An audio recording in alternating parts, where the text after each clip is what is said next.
So I'm here with Scott Ostrander. He's the designer of Dungeon Dwellers, which I'm just about to learn is a cooperative dungeon crawl game, which means it speaks directly to my childhood and all of my preferences. So what do we got here, Scott? Alright, so we have, it's up to a 5-player game right now because we're expanding constantly with new characters. Each player gets to play a different character in the game. We have 4 that comes with the base set, and we also have a 5th character called Barbarian that you can add as an additional character to play.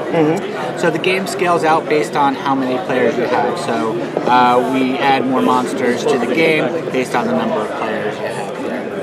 So each player starts with a deck of cards. We call this their energy deck.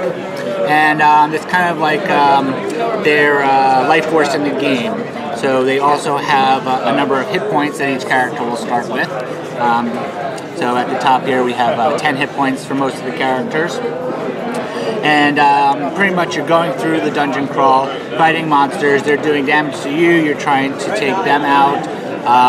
Since it's all cooperative, if any of the characters die during the adventure, the game's over. Sure. But if you guys make it out to the boss monster, which is on the last level, whoever can collect the most gold cards is the actual winner.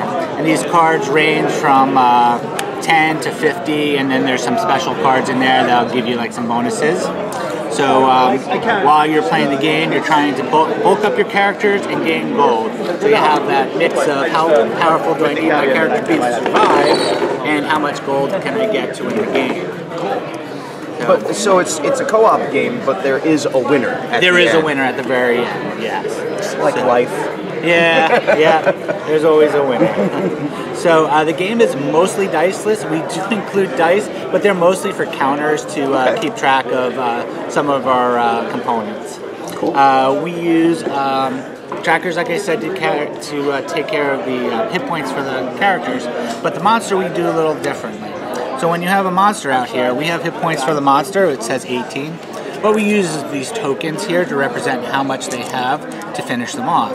So the blue ones will equal 5, and the red ones will equal 1. So this one happens to have 18, so we have 5, 10, 15, 16, 17, 18. So during a character's turn, let's say we have the fighter here. So he has 2 different types of attacks on a monster. He could either do a ranged attack or a melee attack. He inflicts different amounts of damage based on what's going to do. So there are reasons why you might want to do close attack as opposed to a ranged attack. For instance, this monster will respond back to you. If you do damage to him, when he responds back, he'll do 3 melee damage back to you. If you did a range damage, you could avoid the damage that he gets, and you might do less amount to him, but you'll avoid the damage coming back. So to start off, you select what you're going to use. Say we are going to use our sword, and we're going to do 4 points of damage to him. So what we'll do here is we take these tokens off of the monster. So say represent, now he has 15 left, and that character collects those tokens now. Okay. They now become his experience points. Oh, neat. So once a monster is killed, he can turn these experience points to take the top card from his deck and put it into play, and he'll get a new ability. So if he had turned them in, he would get a new card, and he might be able to do something additional. So for this card, it allows him to do more attack damage. Some abilities also require some energy to do them, so they're a little harder. We also represent that by the energy cards, and instead of putting them into play, they go into a discard pile next to your energy deck. So if I had to power up for 2, I would discard those cards. Making them unavailable for you to get during level up. Exactly. Neat. But we do have some options where you can get them back. It just costs you a lot more. Now this deck here is a limited deck. Once you go through all those cards, you don't reshuffle them and bring them back into play. Okay. It's finite. Once you're out, you can't power up anything or do any extra moves with them. So that's a little bit of resource management, keeping track of your deck and making sure you don't burn out. Right. So other than powering up those abilities and bring them into play, you can also use them to do additional damage to the monster. So for one, I could do 2 more points to damage to the monster and take that. So if he had maybe 2 points left, I could expend those extra energy and finish him off. So, and by finishing off a monster, you also get a little extra gold for doing that. So the hero that deals the killing blow is the one that, okay. Yeah, they get a little extra something for doing that. That sounds awesome. So they get the gold. The downside is, even though you kill the monster, they always get to attack back. It's kind of a simultaneous battle going on. So after you do all your damage, once you're done, then the monster gets to finish his attack, and then you can collect him if he's dead. So after a monster's dead, we have that treasure phase. Everybody who has experience at that point can turn in their tokens to gain cards. So it's 5 experience points for the top card of your deck, or 5 for a gold card. You can put that. All the gold is kept hidden, so nobody actually knows how much gold anybody has until the very end of the game. This way, you don't know. If I have 5 cards, it could be ranged from 10 to 50. Right, they could be 50s, they could be 10s, you don't know. Exactly. So you kind of play till that last one because you never know if you might be the winner. And our last component of the game is we have some variables where you'll be exploring through this dungeon. So you go through corridors and rooms. The corridors are usually traps that you'll be taking damage, or if you have a thief, he'll be using his disabled traps to avoid the Classic. Classic D&D. And then once you hit a room, so we have some corridors here. So we have a swinging axe, and it'll tell you who and how it affects them, and I'll tell you to reveal another card until we get to let's see, another corridor, that would be another one, and here we have a room. So once we turn over the room, there might be some advantages or disadvantages to the party or to the monsters.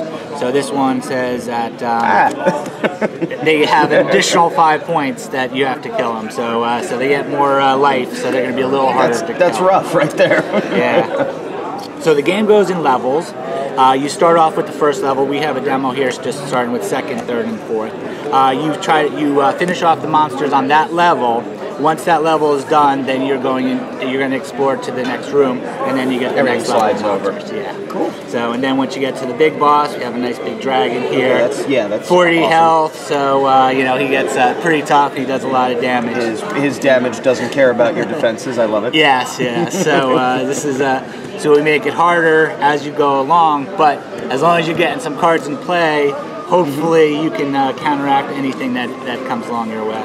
Is this the only boss that comes in the base game? Oh no, we have lots? Okay, cool. 7 in the base game, and we have some additional promo cards that have 2 other bosses. Awesome. There's about 50 monsters total that you can fight throughout the whole game. So every game is totally different. That sounds great. 25 different rooms that can come out, and the decks are customizable. You get 40 cards per character, and there's also 6 different generic cards that you can shuffle in. So you have a lot of options to create your deck the way you like to play. So if you want to add more defense, more offense, maybe some healing in there, you can adjust your decks accordingly. Very cool. Does this gorgeous mat come with the... This is a little extra. I'm not surprised. It's beautiful. The art is fantastic. And just show a nice example. I love the art, and each of the character decks have... and each of the monsters is our whole deck of monsters there. There's some really nice pieces in there. Oh yeah, some of these are great. Oh good, a Drider. Well, that's super cool. Co-op dungeon crawler with teeth. I like it.